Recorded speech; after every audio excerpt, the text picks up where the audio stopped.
Hello students, আজকে আমি class 11 second semester প্রশ্নবিচিত্রার 2025-এর অঙ্কের মডেল কোশ্চেন পেপার 6 যেটা রয়েছে সেই অঙ্কগুলো সলভ করব।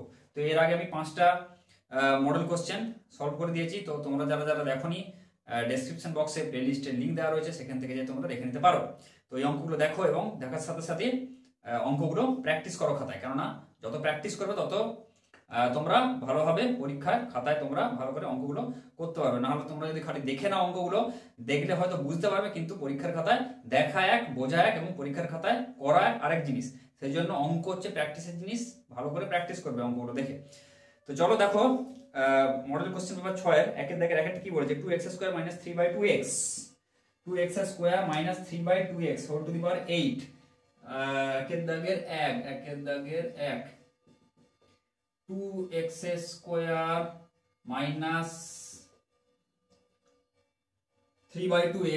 3/2x whole to the power 8 এর বিস্তৃতিতে শেষ দিক থেকে সপ্তম পদটি নির্ণয় করো।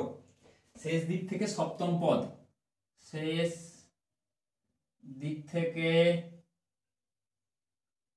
সপ্তম পদ নির্ণয় করো। কি বলা আছে, 2x² - 3/2x। আচ্ছা, শেষ দিক থেকে যখন বলে দেওয়া থাকবে কোশ্চেনে শেষ দিক থেকে, তখন আমরা কি করবো, এটাকে উল্টে নেব। তাহলে এটা সমান আমরা যদি লিখি -3/2x, মাইনাসটাকে লিখবো আগে, -3/2x plus 2x² whole to the power 8 এর প্রথম দিক থেকে সপ্তম পদ, তাই তো। এর শেষ দিক থেকে সপ্তম পদ মানে কি, এই বিস্তৃতি উল্টে দিলাম, তাহলে এর প্রথম দিক থেকে সপ্তম পদ যেটা সেটাই হবে। তাহলে দেখো এটাকে আমরা কি লিখতে পারি, সপ্তম পদ যেটা, তাহলে সপ্তম পদ কি হয়, t7, তাই তো।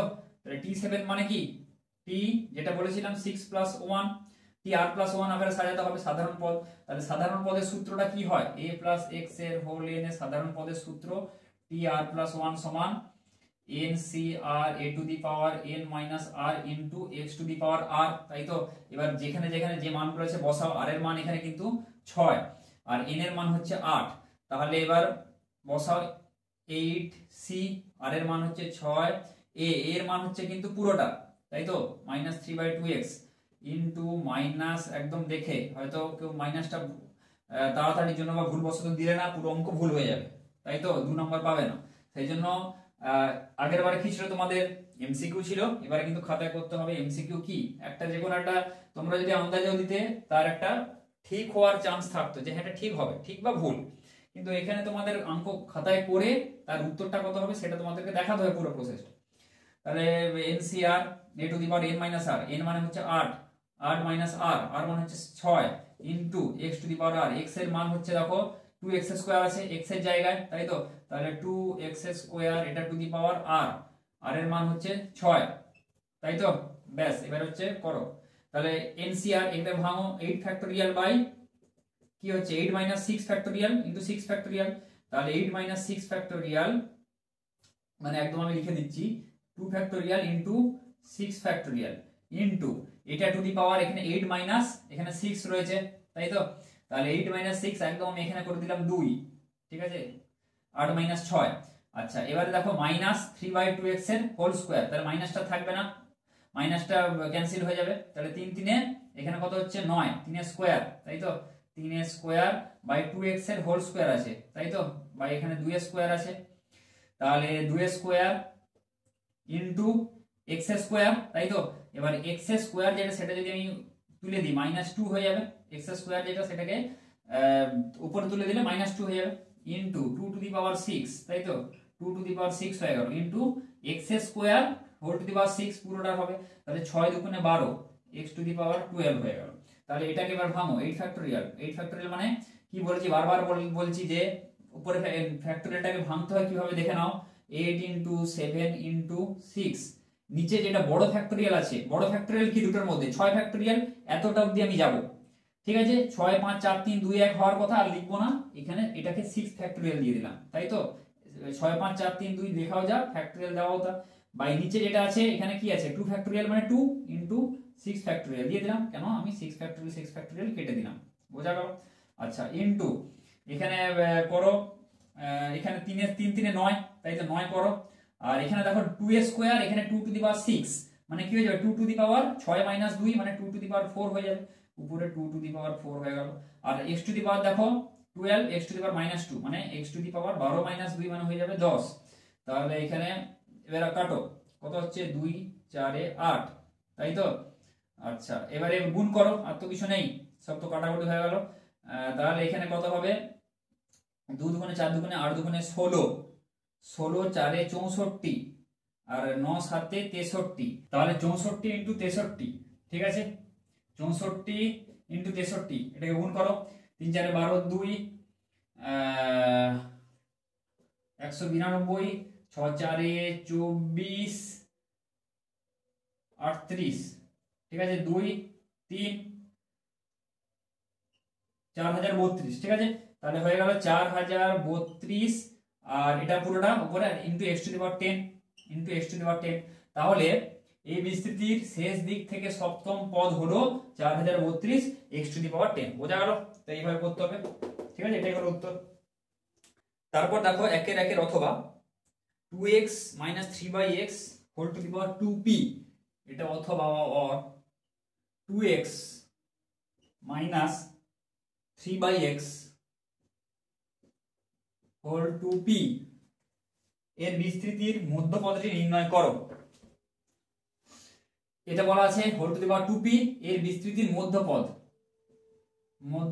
নির্ণয় করতে হবে। তাহলে মধ্যপদ নির্ণয় কি করে করব, দ্বিপদ উপপাদ্যের অঙ্ক।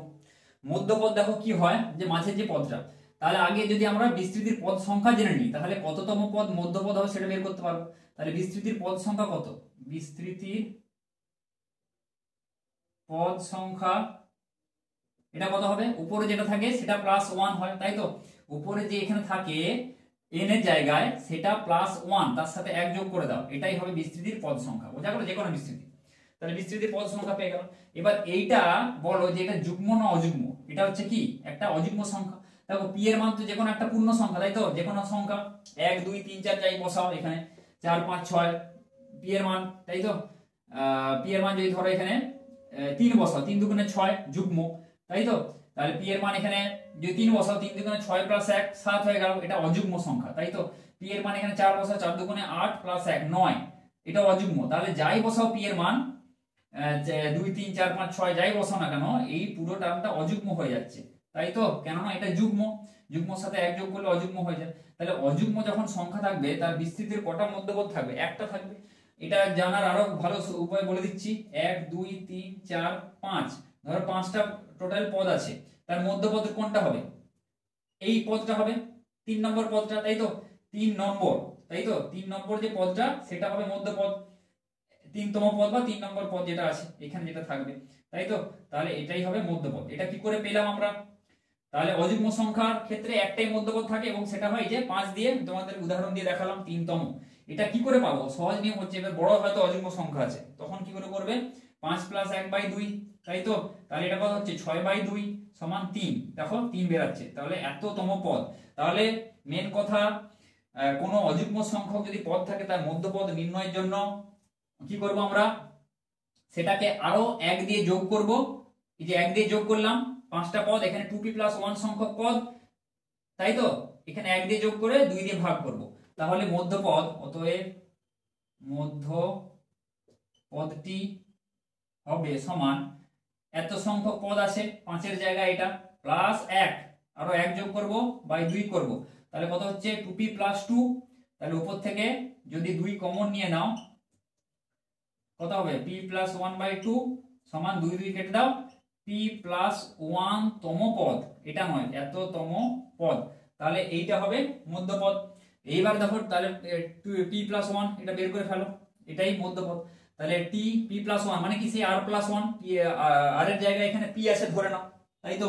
তাহলে NCR 2p, n এর মান হচ্ছে 2p, cr r এর মান হচ্ছে p, into a two the power a মানে হচ্ছে 2x, a two the power n - r মানে 2p - r, r এর মান হচ্ছে p, ইনটু x, x এর মান কত বলতো, এখানে মাঝে মাইনাস আছে, কাজে মাইনাসটাকেও নিতে হবে কিন্তু, কেননা বিস্তৃতির মাঝে কি থাকে, প্লাস থাকে, তাই তো।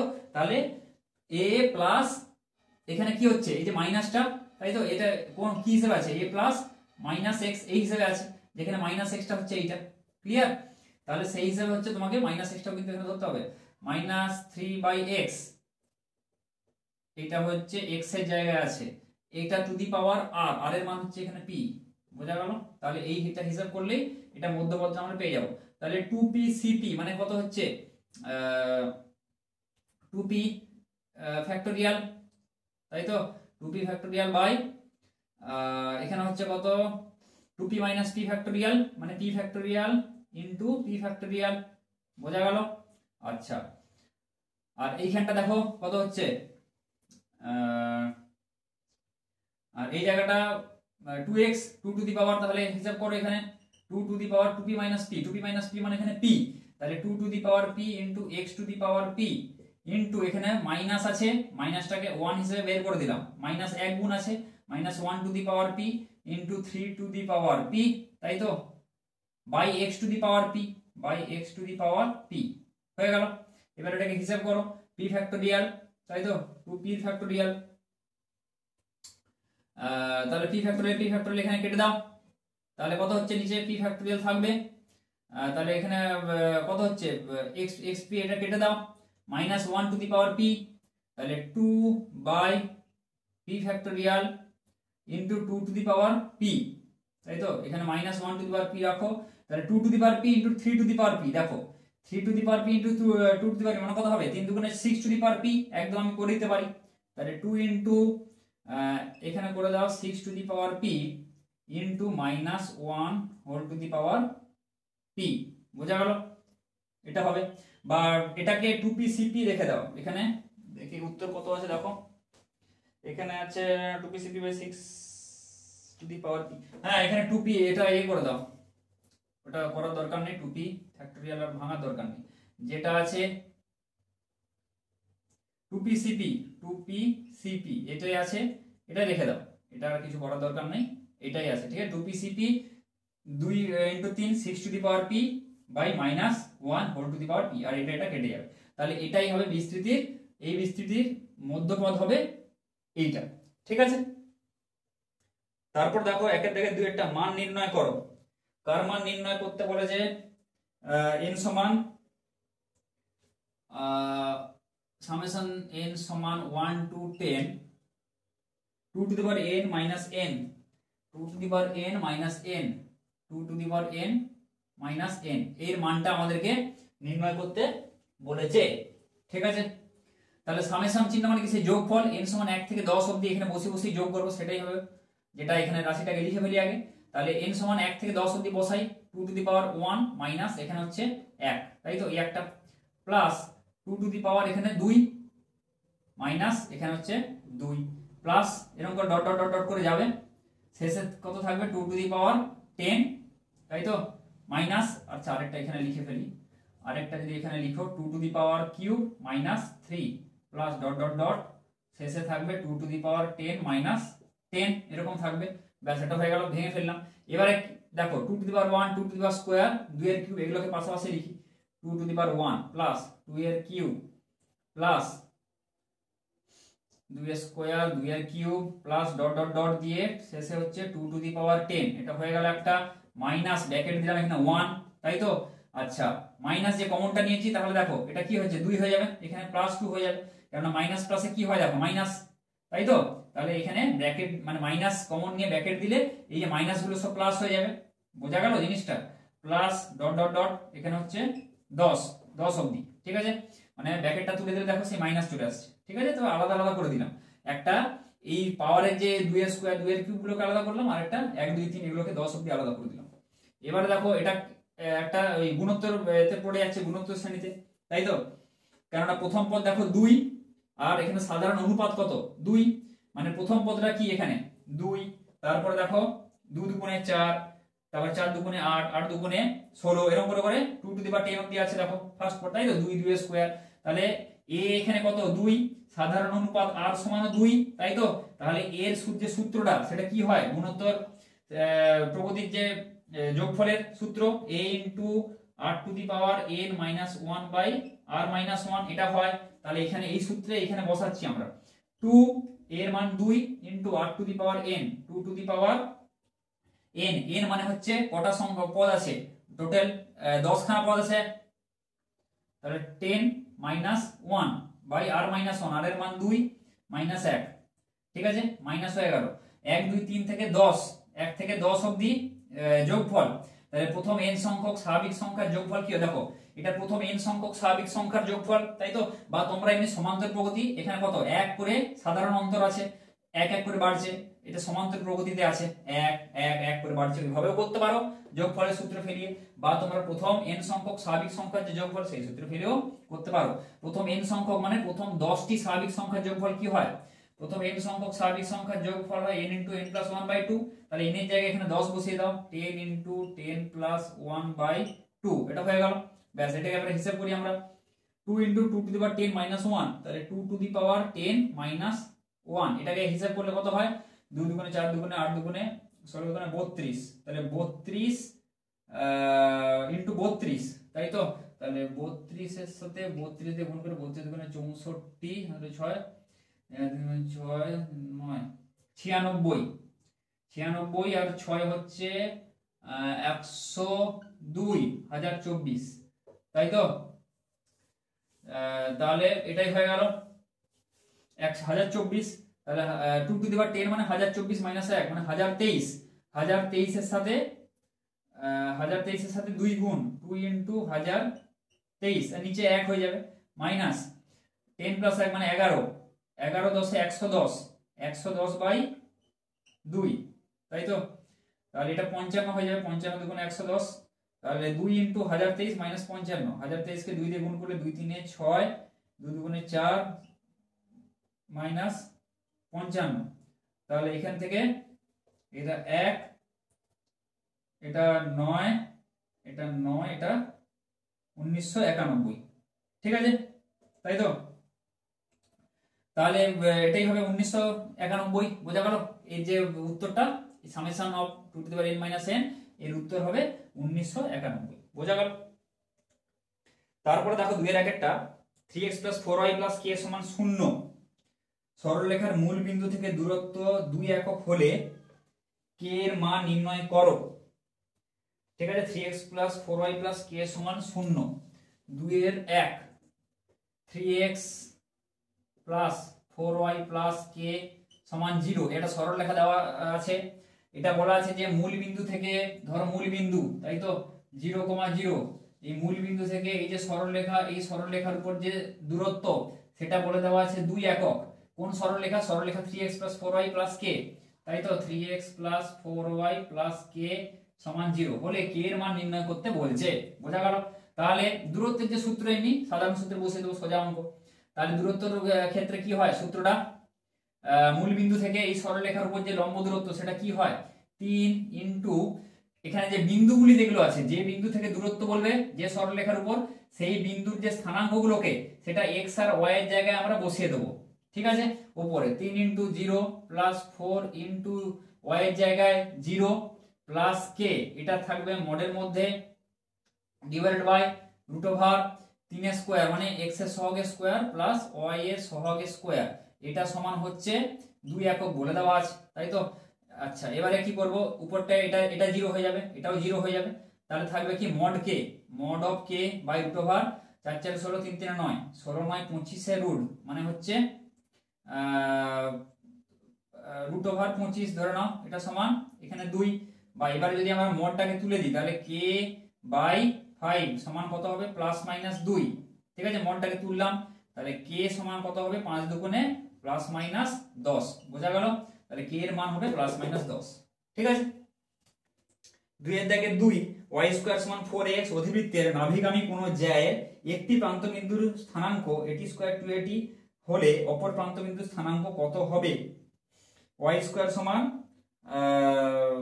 4x অধিবৃত্ত দেওয়া আছে, y² = 4x একটি অধিবৃত্ত দেওয়া আছে, এর নাভিগামী জ্যা, তাহলে অধিবৃত্তটা যদি আমরা আঁকি, এখানে অধিবৃত্তটা ধরো এরকম টাইপের হয়, তাই তো, এর ধরো এটা নাভি, তাহলে নাভিগামী জ্যায়ের একটা প্রান্তবিন্দু স্থানাঙ্ক তোমাদের দিয়ে দেওয়া আছে, ঠিক আছে, এটা ধরো নাভি, তাহলে নাভিগামী, ধরো একটা নাভিগামী জ্যা, যেটা কিন্তু লম্ব বলে দেওয়া নাই, যে কোনো জ্যা, তাহলে এটা যে নাভি কত হয়, a, 0 হয়, এই অধিবৃত্তের নাভি, তাহলে নাভিগামী জ্যায়ের একটা প্রান্তের স্থানাঙ্ক দেওয়া আছে এটি স্কোয়ার কমা 2at, তাহলে অপর প্রান্ত বিন্দুর স্থানাঙ্ক কত হবে নির্ণয় করতে বলছে। তাহলে ধরে নি অপর প্রান্ত বিন্দুর স্থানাঙ্ক হবে 81 স্কোয়ার কমা 281, এটা আমরা ধরে নিলাম। ধরি অপর প্রান্ত বিন্দুর স্থানাঙ্ক এইটা, ঠিক আছে, এটা লিখবে। ধরি অপর প্রান্ত বিন্দু সমান 81 স্কোয়ার কমা 281। এবারে দেখো জ্যায়ের যে পাই আমরা, জ্যায়ের যে সমীকরণ কি আছে, দুই বিন্দুগামী। তাহলে দুই বিন্দুগামী, এই যে এই একটা বিন্দু আর এই একটা বিন্দু, তাহলে দুই বিন্দুগামী সরল রেখার যে সমীকরণ, তাই তো, সেই সরল রেখার সমীকরণ আমরা জানি, মানে বের করতে জানি। তাহলে দুটো বিন্দু দেওয়া থাকবে সরল রেখা, দুই বিন্দুগামী সরল রেখার সমীকরণ কি হয়, y minus y1 by x minus x1 সমান y1 minus y2 by x1 minus x2। এবারে আমরা কি করতে পারি, y মাইনাস y1, তাহলে এটাকে x1 y1 ধরে নাও, মনে মনে x1 y1 এটাকে ধরে নাও x2 y2, ব্যাস এবারে করো। তাহলে y মাইনাস y1, y1 এর মান হচ্ছে 280 বাই x মাইনাস x1 মানে 80 স্কয়ার সমান y1 মাইনাস y2 মানে 280 মাইনাস y2 মানে হচ্ছে 281 বাই x1 মাইনাস x2 মানে হচ্ছে 80 স্কয়ার মাইনাস x2 মানে 81 স্কয়ার। বোঝা গেল? মোটামুটি মনে রাখবে সরল রেখার ক্ষেত্রে উপরে কিন্তু সব y হয় আর নিচে সব x হয়। বোঝা গেল? উপরে সব y দিয়ে রাশিগুলো হবে, নিচে x দিয়ে রাশিগুলো হবে, এগুলো মনে রাখবে। তাহলে দেখো এবারে দেখো কি নাভিগামী বলে দিয়েছে, যে এটা নাভিগামী মানে কি, নাভি স্থানাঙ্ক a, 0। তাহলে এই সরলরেখাটা এই নাভির উপর দিয়ে যাচ্ছে, মানে কি নাভির যে স্থানাঙ্কটা যদি এই সরলরেখার উপর বসাই তাহলে সরলরেখার সমীকরণটিকে সিদ্ধ করবে সে। বোঝা গেল? ব্যাস এইটা বলার অর্থই এখানে, যেখানে কোশ্চেনে বলা দেওয়া থাকে যে কোন সরলরেখা এই বিন্দুগামী, তাহলে চোখ বন্ধ করে কি করবে, এই বিন্দুটা এই সরলরেখার উপর বসিয়ে দেবে। x এর জায়গায় x স্থানাঙ্ক, x এর যে স্থানাঙ্কটা আছে ওটা x এখানে বসাবে, আর y এর যে স্থানাঙ্ক যেটা আছে থাকবে সেটা y তে বসাবে। বোঝা গেল? ব্যাস এটা একটা হিন্ট দিচ্ছে তোমাদের। তাহলে a আর 0, এখানে a বসাও, y এর জায়গায় তাহলে আমরা কি বসাবো, 0 বসাবো। তাহলে 0 মাইনাস 280 বাই এখানে a মাইনাস 80 স্কয়ার সমান এখানে 280। এক কাজ করে এবারে এখান থেকে যদি আমরা কি কমন নিতে পারি, 2a কমন নিতে পারি, তাহলে t মাইনাস t1 সমান এখান থেকে আমরা কমন নিতে পারি a কমন নিতে পারি t square minus t1 square, তাই তো। এখানে মাইনাস 280 বাই এখানে a কমন নিতে পারি 1 মাইনাস t স্কয়ার সমান এখানে a কেটে দাও, তাহলে 2 ইনটু t মাইনাস t1, তাহলে t মাইনাস t1 নিচে হচ্ছে দেখো সেই a স্কয়ার মাইনাস b স্কয়ারের ফর্মুলা, তাহলে a plus b t plus t1 into t minus t1। এবারে কি করব, এই a কেটে যাবে, এই পাশে 2, এই 2 কেটে গেল, তাহলে উপরে পড়ে থাকবে আর এই t মাইনাস t1 কেটে গেল। তাহলে এবারে কোনাকুনি যদি আমরা গুণ করে দিই তাহলে কত হবে, minus t into t square, আচ্ছা মাইনাস t t1, তাই তো, এটা হয়ে গেল। আচ্ছা এই পাশটায় কি থাকবে, 1 মাইনাস t স্কয়ার পড়ে থাকবে, তাহলে সমান 1 মাইনাস t স্কয়ার, এটা পড়ে থাকবে। তাহলে এবারে যদি দেখো এই পাশে মাইনাস t স্কয়ার কেটে দিলাম, তাহলে মাইনাস t t1 সমান 1, তাহলে t t1 সমান মাইনাস 1, বা এখান থেকে আমরা পাচ্ছি t1 এর মানটা বের করব, t1 টা তো আমরা ধরেছি, t1 সমান কত হচ্ছে মাইনাস 1/t, এই জিনিসটা পেয়ে গেলাম। বোঝা গেল? তাহলে কি পেলাম, t1 সমান মাইনাস 1/t। তাহলে অতএব অপর প্রান্তের স্থানাঙ্ক কি হবে, অপর প্রান্তের স্থানাঙ্ক ওটাই তোমাদেরকে এখানে চেয়েছে।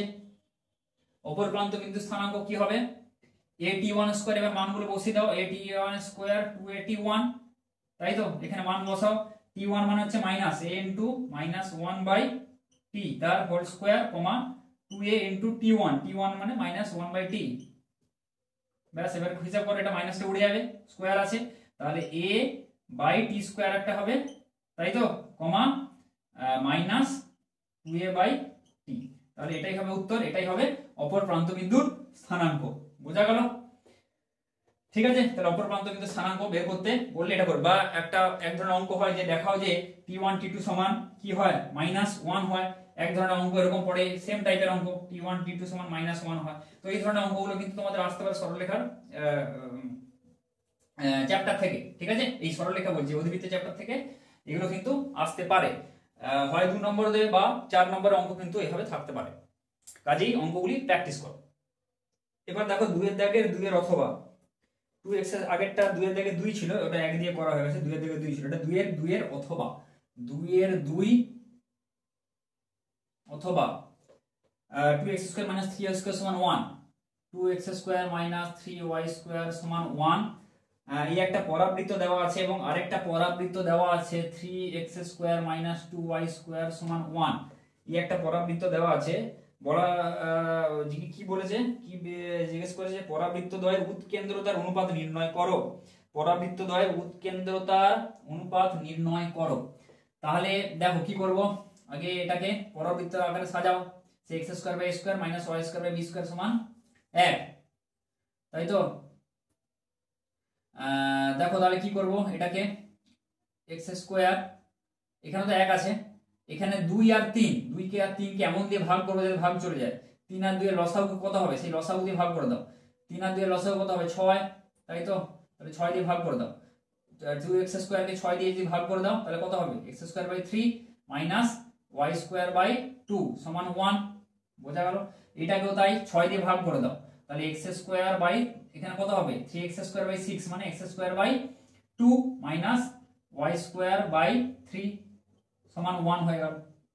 আচ্ছা, এবারে দেখো কি হয়, এটা এই ফর্মেই আছে, x square by a square minus y square by b square সমান 1, এই ফর্মেটাই কিন্তু আছে এটা। ঠিক আছে, তাহলে অতএব উৎকেন্দ্রতা এটা e1 ধরে নাও, তাহলে কি হচ্ছে √1 plus b square by a square হয়। পরাবৃত্তের ক্ষেত্রে প্লাস হয়, তাই তো, একের থেকে বড় হয় উৎকেন্দ্রতা।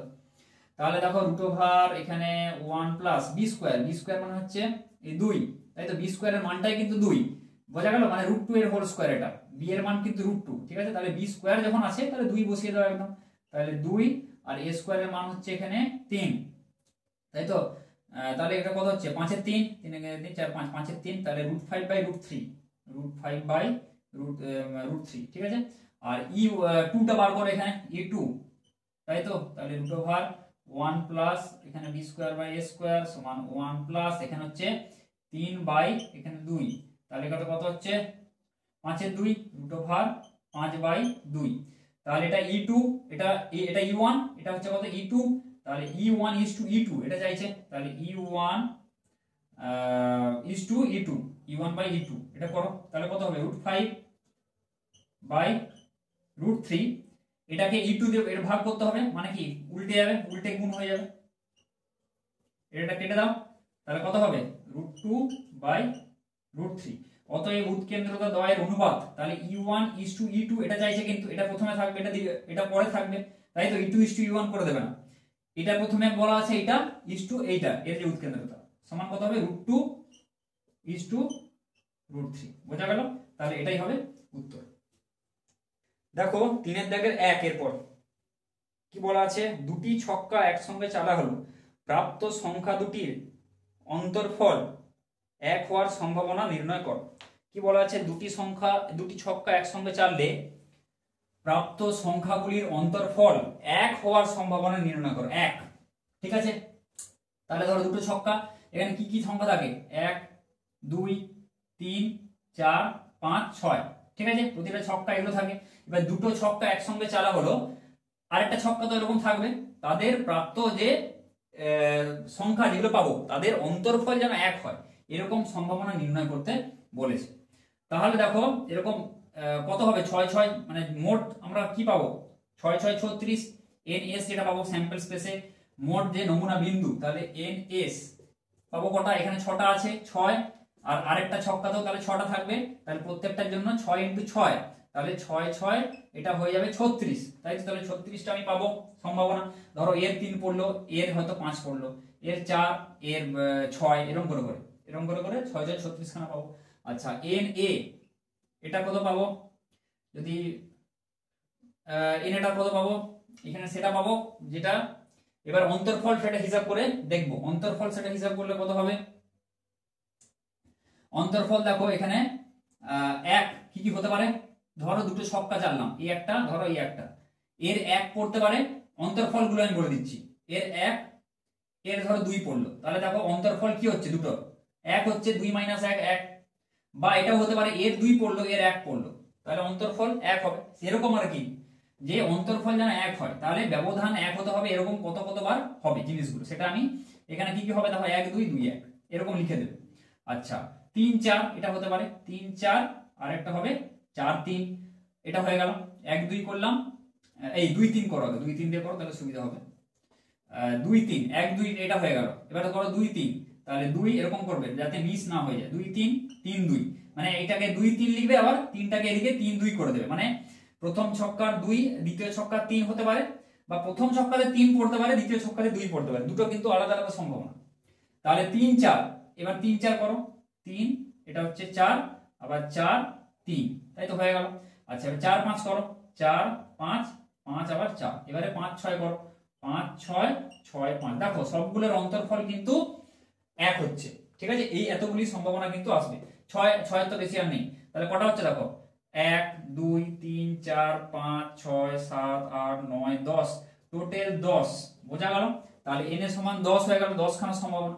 তাহলে এবার এই ঘটনাকে যদি অন্তর্ফল এক হওয়ার ঘটনাকে যদি a দিয়ে নির্দেশ করা হয়, তাহলে পি এ সমান কত হবে, na বাই ns, তাহলে 10/36 করে দাও, 10/36, বোঝা গেল। টোটাল যেটা টোটাল দিয়ে ভাগ করে দাও, 2 5 10, 2 18 36, তাহলে হয়ে যাবে 5 18, ব্যাস বোঝা গেল। সম্ভাবনার অঙ্ক খুবই ছোট হয় বলেছি, কিন্তু একটু মাথা খাটিয়ে একটু দেখে ভেবে করতে হবে। নিচে তো 6 6 36, এটা শিওর, এই দুটো ছক্কা বললে ম্যাক্সিমাম ক্ষেত্রে 6 × 6 36 হয়ে গেল মোট স্যাম্পল স্পেসের মোট নমুনা বিন্দুর সংখ্যা। এবার উপরে যেটা সেইটা যে সম্ভাব্য, মানে যে তোমার যে ফেভারেবল আউটকাম, যেটা মানে তোমার যেটা চাইছে সেটা যে যেটা হিসাব করবে সেটাই একটু ক্রিটিক্যাল, সেটা তোমাকে হিসাব করতে হবে, ঠিক আছে। তারপর দেখো 3 এর 1 এর অথবা কি বলেছে, এ ও বি পরস্পর বিচ্ছিন্ন নয় এরূপ দুটি ঘটনা যদি পি এ সমান 1 এর 4 পিবি সমান 2 এর 5, এটা হচ্ছে অথবা পি এ সমান 1 এর 4 পিবি সমান 2 এর 5, এটা বলে দেওয়া আছে, এবং P A intersection B bar এটা বলে দেওয়া আছে 1 এর 10, এটা যদি বলে দেওয়া আছে হয়, তবে পি এ ইন্টারসেকশন বি এটার মান বের করতে হবে, আর পি এ প্লাস বি এই দুটোর মান আমাদেরকে বের করতে হবে, ঠিক আছে। তাহলে এটা কি করে করব দেখো, পি এ 1 এর 4 পিবি 2 এর 4, পি প্রথমে কি করব, পি ইন্টারসেকশন বি এর এ ইন্টারসেকশন বি এটা বের করব।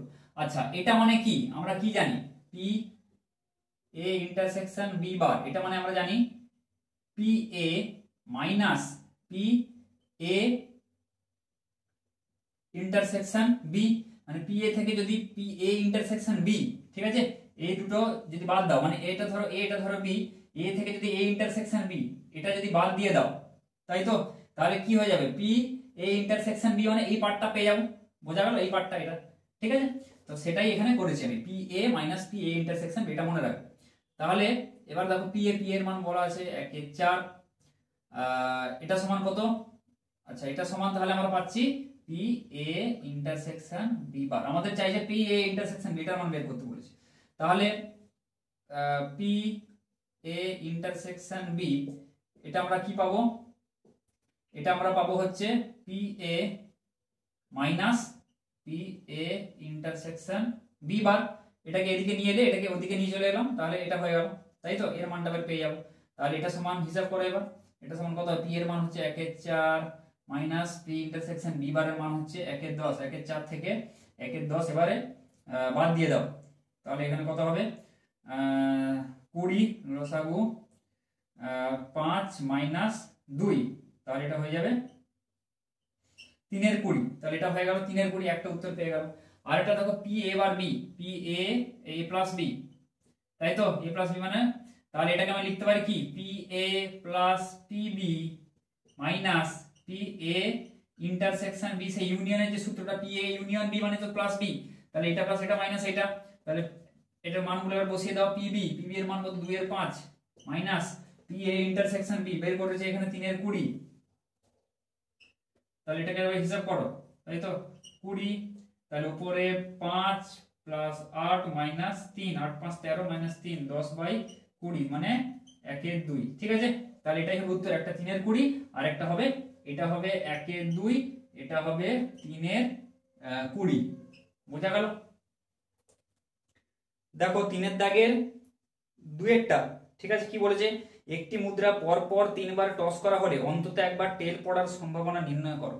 এটা আমি আগে একদম সেম অঙ্ক তুলে দিয়েছে। এটা হচ্ছে মডেল কোশ্চেন পেপার 6 করাচ্ছে, এটা মডেল কোশ্চেন পেপার 4 এ 3 এর দাগে তোমাদের যে একে যে অঙ্কটা দেওয়া আছে সেটা আমি অলরেডি সলভ করে দিয়েছি। তোমরা ওখান থেকে যে ভিডিওটা দেখে নিতে পারো, ভালো করে আমি বুঝিয়ে দিয়েছি, ঠিক আছে, একদম সেম অঙ্ক।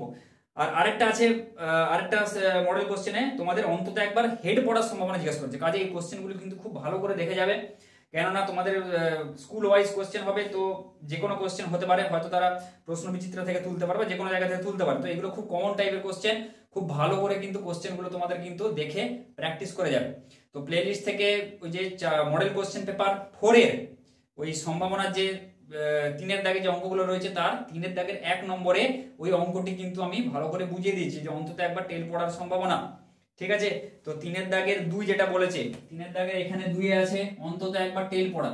তিনটা মুদ্রাকে আরেকবার আমি সংক্ষেপে এখানে বলে দিচ্ছি, তিনটে মুদ্রাকে, একটা মুদ্রাকে 3 বার টস করা হলে অন্তত একবার টেল পড়ার সম্ভাবনা। তাহলে একবার যদি একটা মুদ্রাকে 3 বার যদি টস করা হয় তাহলে হেড পড়তে পারে অথবা টেল পড়তে পারে, তাহলে মোট যেটা হবে, তাই তো, তাহলে মোট নমুনা বিন্দু কত হবে, এখানে 2 আছে, তাহলে 2 × 2 × 2, তাই তো, তাহলে 2 × 4 = 8, বোঝা গেল, এইটা হবে। তাহলে মোট হচ্ছে NS, এইটা হবে 8, আর উপরে হবে কত। এবার দেখো অন্তত একবার কি বলেছে, একবার টেল পড়ার সম্ভাবনা, অন্তত একবার টেল পড়ার সম্ভাবনা। এখানে ধরো হেড আর টেল, এখানে ধরো হেড পড়লো, টেল পড়লো, তারপরে আবার ধরো হেড পড়লো, তাহলে অন্তত একবার টেল একবার তো পড়ছে, তাই তো। এবার অন্তত সেটাই, এটা একটা সম্ভাবনা, তো অন্তত একবার টেল পড়ার সম্ভাবনা চেয়েছে। তাহলে টেল পড়বে না কখন, যখন হেড হেড হেড তিনটাতেই 3 বারই, যখন আমি কয়েনটাকে টস করব 3 বারই হেড পড়বে, তখন এইটা হবে এই জিনিসটা। এই ক্ষেত্রে কোনো টেল থাকবে না, তাই তো, কিন্তু এই কেসটা আমাদের নেওয়া যাবে না। তাহলে অন্তত একবার টেল না পড়ার সম্ভাবনা কত, 1 এর 8, 1/8, তাই তো, বোঝা গেল। এইটা হবে অন্তত একবার টেল না পড়ার সম্ভাবনা। আচ্ছা, তাহলে অন্তত একবার টেল পড়ার সম্ভাবনা কত হবে, মানে এটাকে যদি আমি পি কমপ্লিমেন্ট ধরি বা পি এ বার ধরি, তাহলে অন্তত একবার টেল পড়ার সম্ভাবনাকে যদি পি এ ধরি তাহলে কত হবে 1 - 1 এর 8, তাহলে 1 এর 8 থেকে মানে 1 থেকে যদি এইটা বাদ দিয়ে দিই তাহলে বাকিগুলোতে সব একবার অন্তত টেল থাকবেই থাকবে, তাহলে এটা হবে 7 এর 8, বোঝা গেল। তাহলে এটাই হবে উত্তর, ঠিক আছে। তো 1 2 3 গ্রুপের সমস্ত অঙ্ক সব এখানে হয়ে গেল। এরপর মডেলগুলো আস্তে আস্তে আস্তে আস্তে আমি দিতে থাকবো, মডেল 7 8 9 যতগুলো মডেল আছে আমি করিয়ে দেওয়ার সব চেষ্টা করব, আর সাথে যে লং কোশ্চেন গুলো আছে সেগুলো আমি সাথে সাথে সলভ করে দেওয়ার চেষ্টা কিন্তু করব। তো ভিডিওটি যদি ভালো লাগে তাহলে লাইক করো, বন্ধুদের সঙ্গে বেশি বেশি করে শেয়ার করো, আর চ্যানেলটিকে সাবস্ক্রাইব করো।